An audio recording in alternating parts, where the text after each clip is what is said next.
ายดีท่านผู้ชมที่ตลอดเมื่อทุกคนยินดีต้อนรับทุกคนเข้าสู่ช่องของไมอากาศเส้นเก่าเส้นเคยพี่น้องมื้อนี้เองต้ากับสิพาทุกคนได้เบิ่งพิธีกรรมอย่างหนึ่งที่ชาวบ้านเฮ็ดกันทุกปีนะทุกคนบ่ฮู้ว่าภาษาลาวหรือว่าภาษาไทยเขาจะเอิ้นจังไดจะฝากติดตามมาส่งกันเบิ่งเนาะแต่ที่คลองนี่นะจะคล้ายๆคือบุญปังเมืองของคนเทลือเนาะแต่บ่ฮู้ว่าเอิ้นบุญหรือว่าเอิ้นตามภาษาเรานี่ภาษาอีสานเอิ้นแนวใดเนาะก็เป็นเฮ็ดคลองอย่างหนึ่งที่อยู่เคียงคู่กับคนอาขามาแสนจะเนินนานทุกคนซึ่งว่าพิธีกรรมจะเป็นแนวใดนั้นก็ขอเรียนเชิญทุกท่านเชิญที่ตามเราชมไปพร้อมกันกับอาต้าเลยเนาะทุกคนเนาะอย่าลืมนะทุกคนเด้อก่อนที่ตามที่ไปที่ตามมาส่งก็อย่าลืมกดไลค์กดแชร์กดติดตามเพื่อความคิดใหม่ๆจากทางช่องของอาต้านะโอเคทุกคนเดี๋ยวสิพาไปดูภาพบรรยากาศในกันเลยเนาะนี่แหละทุกคนก็จะมีเด็กน้อยผู้ใหญ่มาลมโตกันจังซี่แหละซึ่งว่าเขาสิถ่าผู้เฒ่าผู้แก่เพิ่นมานำขบวนเนาะเพราะว่าเขาสิไปก่อนหมู่บ่ได้ทุกคนต้องเลยให้ผู้เฒ่าผู้แก่เพิ่นนำไปก่อนนี่ตอนนี้หมู่บ้านเราก็ได้เส้นทางมาแล้วทุกคนแต่ว่าเป็นเส้นทางเป็นไม่แนวแต่ว่าช่วงหน้าแล้งนี่ขี้ฝุ่นค่อนข้างที่จะหลายแน่ทุกคนนี่เลยทุกคนในพิธีกรรมนี้แม่หญิงหรือว่าผู้หญิงจะบ่สามารถมานำได้เนาะแม่หญิงจะผู้หญิงในมือนี้จะอยู่เฮือนนะทุกคนเนาะนี่จะมีแต่ผู้ชายที่สามารถไปในพิธีกรรมนั้นได้เนาะนี่ซึ่งเป็นสิ่งที่สืบทอดกันมาแต่หลายช่วงอายุคนแล้วนี่ก็จะมีแต่เด็กน้อยแล้วเด็กน้อยผู้ใหญ่เนาะจะบ่มีผู้หญิงเลยนี่ซึ่งใครก็สามารถมาได้นะทุกคนเนาะ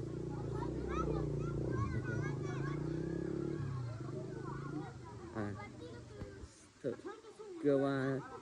ท่องหมู่บ้านเลยเนาะที่มาในมือนี่เนาะนี่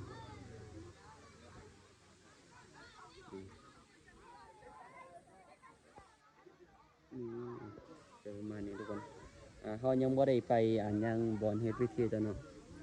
ซึ่ง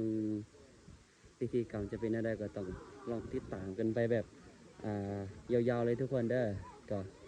ใครที่ยังบ่ฮู้บ่เคยเห็นก็ฝากติดตามรับชมในคลิปนี้ได้เลย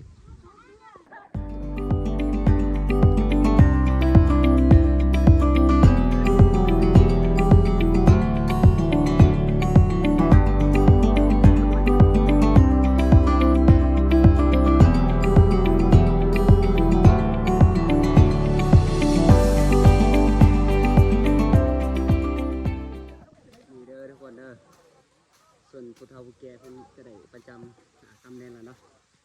ต้นที่ทุกคนเห็นน่าก็จะเป็น3-4ต้นรากเนาะที่เขา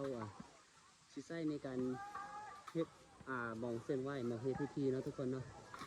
ซึ่งในพิธีนี้ถ้าผู้เฒ่าผู้แก่ยังบ่ได้เริ่มตักหญ้าเขาสิตักหญ้าอีหยังบ่ได้เลยทุกคนต้องได้ให้เพิ่นเป็นผู้ที่เริ่มกันเนาะเพิ่นกำลังเกียมบอลเฮ็ดพิธีเนาะทุกคนเนาะนี่จะเป็นบอลเฮ็ดพิธีในแต่ละปีเนาะเดี๋ยวอาตาสิพาไปเบิ่งมองที่จะอยู่พอกินอะไรเตาฟืนเตาไฟเนาะทุกคนเด้อนี่จะเป็นเตาเนาะทุกคนเนาะที่เขาใส่พอกินเนาะในทุกๆปีเลยแหละนี่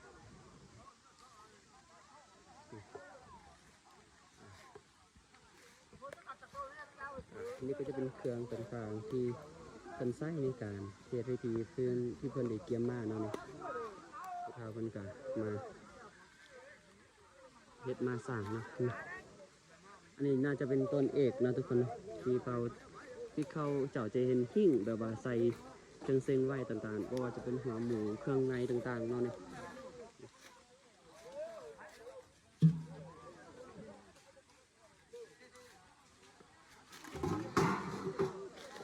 ณจุดนี้เพิ่นจะเคลียร์เฮ็ดเป็นห้องครัวเด้อทุกคนเด้อนี่จะเป็นห้องครัวเนาะห้องครัวน้อยๆคือนี่เว้าง่ายๆก็คือเป็นบ่อนแต่งกลิ่นนั่นแหละส่วนอยู่รูมจะมีลำธารเนาะทุกคนเนาะลำห้วยน้ำเสไหลผ่านตลอดปีเลยล่ะนี่ ส่วนเข้ามาในนี่ก็อากาศค่อนข้างที่จะซุ่มซึมเนาะทุกคนนะซุ่มซึมนั่นนี่นี่บนนั่นก็คือเป็นพิธีกรรมคล้ายๆกันแต่ว่าที่ในช่วงระยะเวลาที่มันห่างกันเนาะเดี๋ยวอาสิพาไปเบิ่งเนาะอนุญาตจะไปฟังเด้อนี่เด้อทุกคนเด้อดิยูนี่ก็จะเป็นลักษณะคล้ายๆกันเนาะแต่ว่าพิธีกรรมเนี่ยจะแตกต่างกันนี่เป็นแบบนี้ต้นนี้ก็จะเป็นต้นเอกของมองนี่นั่นเป็นต้นเอกยูนี่ก็จะเป็นเต่าคู่กันตัวนี้ในลำห้วยอันนี้จะเป็นลำห้วยที่อาตาได้เว้าเนาะนี่ก็จะไหลผ่านตลอดปีซุ่มเสือนตลอดปีนะคือมองนี่นะ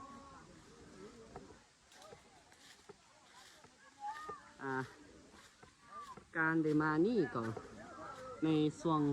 วัยเด็กก็ค่อนข้างที่จะมวนต่อทุกคนเด้อมวนเลยก็ที่มวนเสือนหลายมันก็เลยก่อเฟืนก่อไฟกันแล้วนี่เดี๋ยวอาตาสิพาไปเบิ่งอีกโซนหนึ่งทุกคนนี่เด้อทุกคนเด้อนี่จะเป็นหมูที่เขาจะนำมาเส้นไหว้ในมือนี่เนาะนี่ประมาณนี้นี่ทุกคนจุกนิดน้อยก็จะจับกลุ่มจับคู่กันอย่างซี่แหละนั่งกินกันน้ำมูน้ำโคน้ำมิตรน้ำสหายของตัวเองเนาะจะประมาณนี้ทุกคนสังเกตได้เลยว่ามันจะมีเป็นซุ้มเป็นบอลของเป็นกลุ่มเนาะมันจะเป็นกลุ่มกันนี่อันนี้จะเป็นอีกกลุ่มหนึ่งนี่จะมีอีกกลุ่มหนึ่ง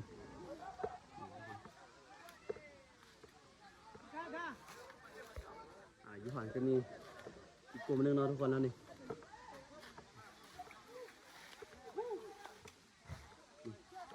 อยู่หลังนี่ก็มีโอ้ถือว่าบรรยากาศออนซอนเนาะได้ว่าเป็นบรรยากาศแคมปิ้งเนาะแคมปิ้งกินข้าวปลา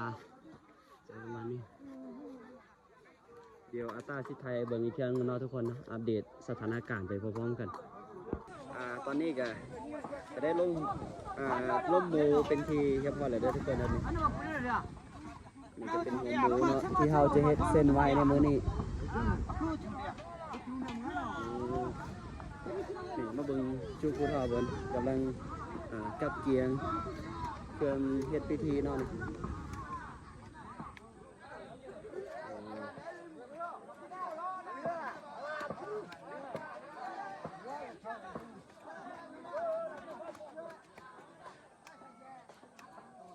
นี่ทุกคนคือว่าต้องเฮ็ดละเอียดทุกขั้นตอนนั่น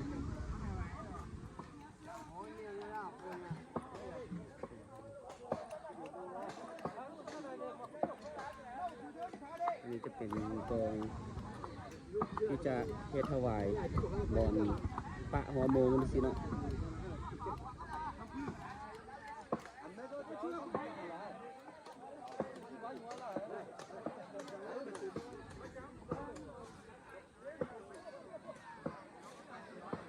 สิพามาเบิ่ง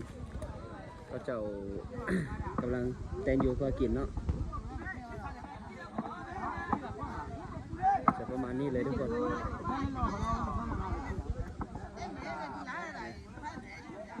ซอยกันผลไม้ผลมือสิแบบ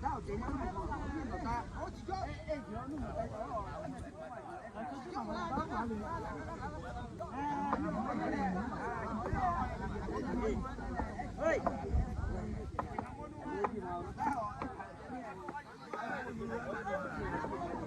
อันนี้ที่ทุกคนกำลังเฮ็ดนี่ล้วนแต่เป็น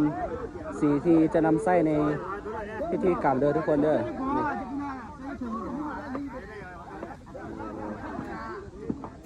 ถือว่าเป็นการเฮ็ดพิธีที่ละเอียดซับซ้อนเนาะอาจจะมีต่อไปใน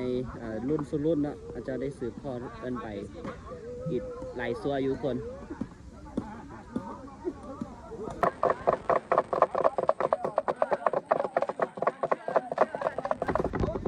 ทุกคนเริ่มปรุงอาหารเลยเด้อ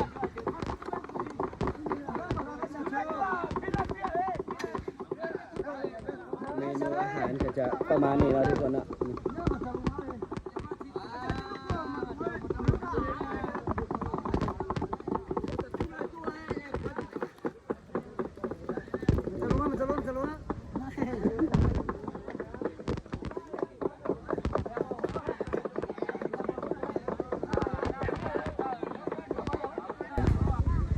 เกียมที่จะเฮ็ดพิธีแล้วหลังเสร็จพิธีก็จะเป็นการรับประทานอาหารเนาะนี่เด็ดหน่อยจุนี่ก็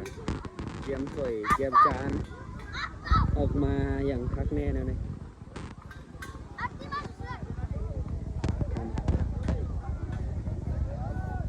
ผู้ใดก็เอาถ้วยเอาจานมาพร้อมหมดแล้ว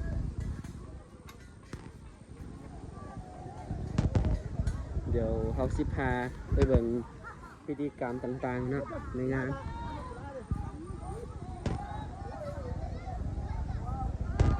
ในพิธีนี้ทุกคนต้องนั่งยองๆเลยก็แก้หมวกออกหมดทุกคนเนาะทุกคนเนาะจะประมาณนี้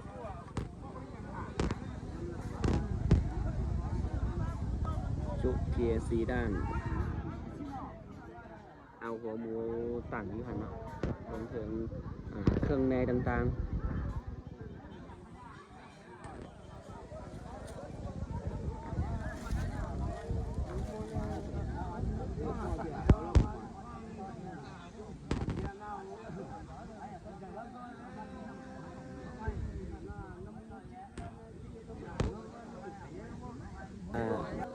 เดี๋ยวอาตาสิพา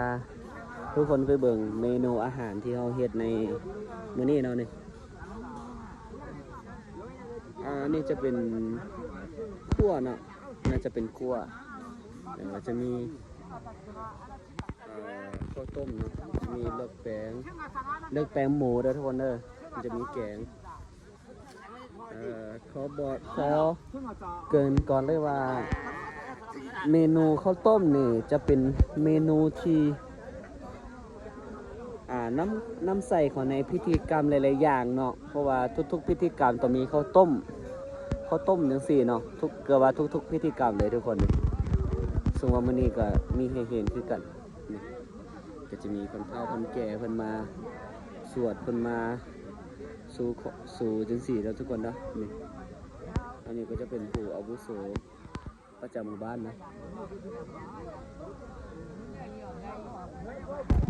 ผมขอตักคลิปไปตอนกินข้าวกันเด้อทุกคนเด้อเพราะว่าการสวดกันสูนสี่ก็ค่อนข้างที่จะใช้เวลาโดนประมาณนึงเด้อทุกคนเด้อผู้ที่ถืออันนี้จะเป็นเอิ้นอะไรวะเป็นมืองามยังดีเป็นถึกมือของเขาเจ้าเนาะเป็นผู้นำพาเฮ็ดในมือนี่สิจ้ะจะเป็นคนนี้แหละนี่จะเป็นพิธีนั่นสิแหละอันตาเกิดบ่สร้างอธิบายไหลนะจะบอกว่านี้โอ้นี่ทุกคนนี่เด้อทุกคนเด้อก็จะตักแบ่งปันส่วนกันนั่นสิเนาะขอบอกกันเลยว่าอาหารในที่เฮ็ดในมื้อนี้บ่สามารถนำกลับไปเฮือนได้เนาะบ่สามารถที่จะนำเข้าไปในเฮือนได้เพราะว่าต้องกินให้หมดอยู่นี่เท่านั้นถ้าบ่หมดก็ทีมไซมองเส้นไว้อยู่นี่เนาะบ่สามารถที่จะนำเข้าหรือว่าสิ่งที่เฮานำมาเนี่ยบ่สามารถที่จะนำกลับไปได้เนาะบ่ว่าจะเป็นน้ำพวกข้าวพวกเครื่องเคียงต่างๆนี่บ่สามารถนำกลับไปได้หรอกเด้อทุกคนเด้อก็จะเป็นประมาณนี้บ่ฮู้ว่าหลายๆหมู่บ้านหรือว่าหลายๆแขวงยังเป็นคือจังซี่บ่อาตาเองก็บ่แน่ใจคือกันเนาะอันนี้จะเป็นพิธีกรรมในหมู่บ้านของอาตาเองเด้อนี่ทุกคนเด็กน้อยก็ทยอยกันมาตักข้าวอาหารแล้วเด้อทุกคนนั่นนี่ก็จะเคลื่อนประมาณนี้แหละโอ้นี่สมัยเด็กน้อยเนาะคิดทอดยำสมัยเด็กน้อยก็เป็นแนวนี้คือกันย่านเลยบ่ได้กินเลยทุกคนก็ต้องมาก่อนเพิ่นมาก่อนหมุนจังซี่แหละ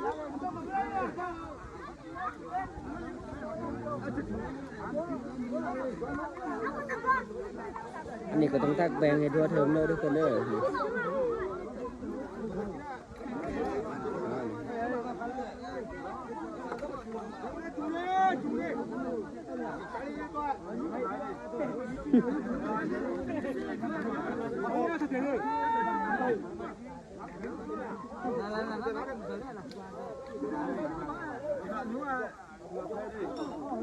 บรรยากาศก็จะประมาณนี้เนาะเมนูหลักๆก็จะมี3เมนูคือกันทุกคนหลักๆก็คือข้าวต้ม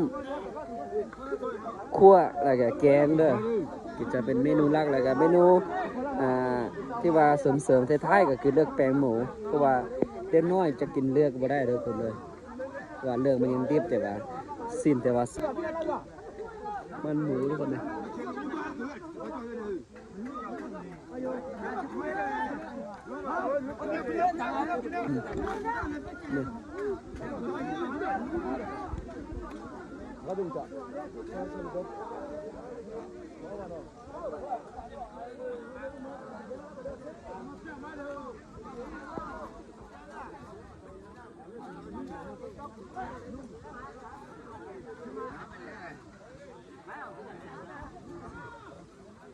ก็ถือว่าเสร็จสิ้นพิธีอย่างเป็นทางการแล้วเด้อทุกคนเด้อเดี๋ยวไปพบต้องกินอาหารกันเลย